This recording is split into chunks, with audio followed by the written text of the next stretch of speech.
So much has happened in these 2 years, and it's hard to believe it's only been 2 years. I feel like I've known you my whole life. Seems like just yesterday, I was nervously sitting across from you with coffee bean and tea leaf, playing with my lid and probably messing with my sleeve on my coffee. We've had so many good memories, and it would take hours to try to recall every one of them. I remember one of our first dates as a couple down in Balboa. We were walking along the island and I probably said something stupid, and I remember trying to make it up to you, and I wanted to pluck just one single rose petal off of the rose bush, and when I went to lean down and grab the rose, the entire thing uprooted, and I was sitting with this entire bush in my hand.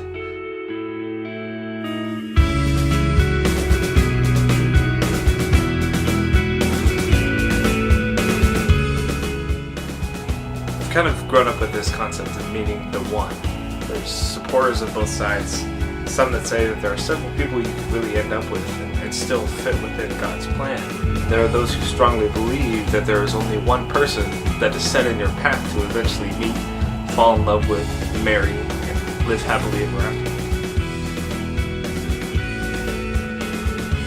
I've tossed and turned with this over in my head, and I've come to the conclusion that finding the one isn't about imagining all those things that you eventually want to live with one day. It's really about coming to terms with knowing that this one person is the one person you can't imagine living without. It's weird because we all start relationships evaluating the quirks. We're bargaining with the tolerance levels of specific things about the other person, but it's kind of come to the point where that just doesn't happen anymore. I don't think of things I will have to learn to live with. I think of things I can't imagine living without. And to be honest, getting to this point wasn't an easy task. There were lots of early morning coffee dates with Mom trying to convince me that I just needed to be patient. It just wasn't time yet.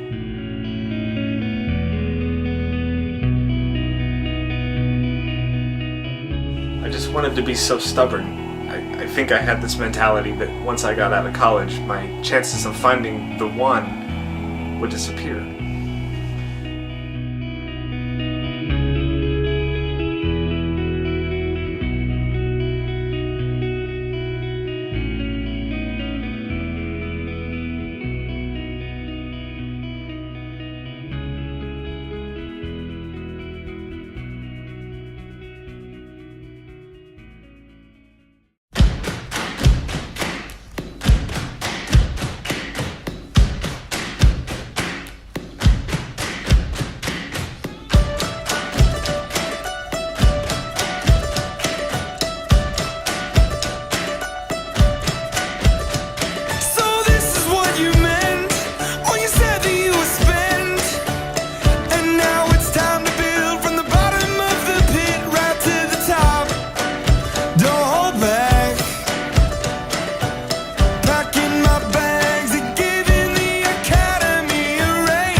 I look back on our last 2 years, and I see in myself some of those things that I lack.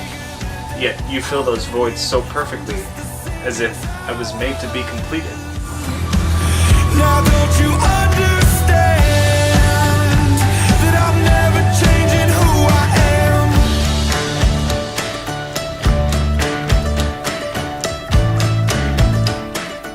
am? Well, it's almost time.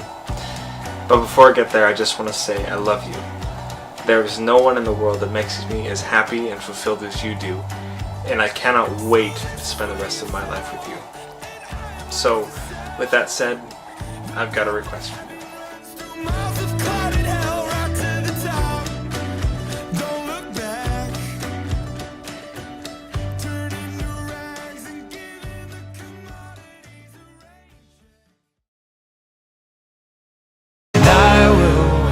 I will wait for you,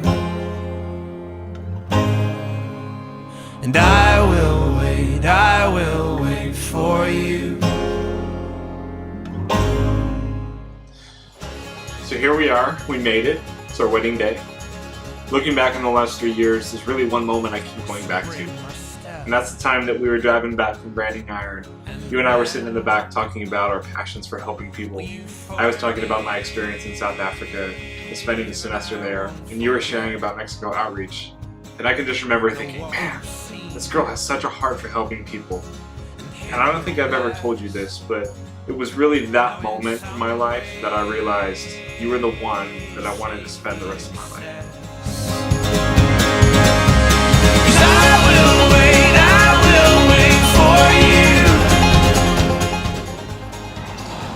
So I've been thinking a lot about what I wanted to get you for your wedding present. And I remember about 6 months ago, you and I were talking. You said, I wish there was some way that we can get those videos from that night at the Branding Iron of us dancing together. And before I show them, I just want to say I am so blessed to have you as my wife. And I cannot wait for all the other amazing memories we're going to create for the next many years. I love you.